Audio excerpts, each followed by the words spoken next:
Hi, എന്തായി? പഠിപ്പിച്ച അക്ഷരങ്ങളൊക്കെ പഠിച്ചോ? നമ്മൾ സ്വരാക്ഷരങ്ങളിലെ ആ, ആ, ഇ, ഈ, ഉ, ഊ, ഋ, എ, ഐ വരെ നമ്മൾ പഠിച്ചു.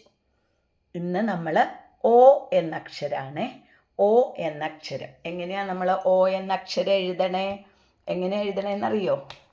ഇങ്ങനെയാണ് അക്ഷരം എഴുതണത്. ആദ്യം ഒരു വളഞ്ഞിങ്ങനെ വലിയൊരു റാ എടുത്തിട്ട് ഇതെങ്ങനെ ഇവിടെ ഇങ്ങനെ 3 പോലെ എഴുതിയാൽ മതി. കണ്ടോ എന്തെളുപ്പം? അയ്യോ, ഇത്ര എളുപ്പമായിരുന്നോ?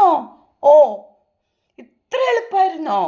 നമ്മൾ റാ എഴുതുമ്പോഴേ ഇങ്ങനെ മഴവില്ല് പോലെ വളഞ്ഞിങ്ങനെ ആ റാ എന്ന് പറഞ്ഞു ഇല്ലേ? അതെഴുതുമ്പം ഇവിടെ ഒരു ചെറിയൊരു കുനിപ്പിങ്ങനെ എടുത്തിട്ട് റാ എടുക്കുക. എന്നിട്ട് നമ്മൾ 1 2 3 എഴുതൂലേ? അതേപോലെ ഇങ്ങോട്ട് വന്നിട്ട് തിരിച്ചിങ്ങോട്ട് ഇതിൻ്റെ ഒപ്പം നിൽക്കണം. ഓ, ഓ. എന്തൊക്കെയാ ഓ കൊണ്ടുള്ള അക്ഷരം? ഓ കൊണ്ടുള്ള അക്ഷരമല്ല, വാക്കുകൾ. 1. നമ്മൾ ആദ്യം 1 2 3 എന്ന് എഴുതിയില്ലേ? 1. ഒന്നിന് വേറൊരു അർത്ഥമുണ്ട്, ഒരുമ.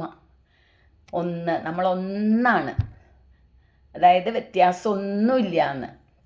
ഒന്നാണ് മനുഷ്യരെല്ലാം ഒന്നാണ്. ഒന്നായി നിന്നാൽ നേടിയിടാം, ഒത്തിരി കാര്യം നേടിയിടാം. അപ്പം നമ്മൾ എന്തൊക്കെ വാക്ക് പഠിച്ചു?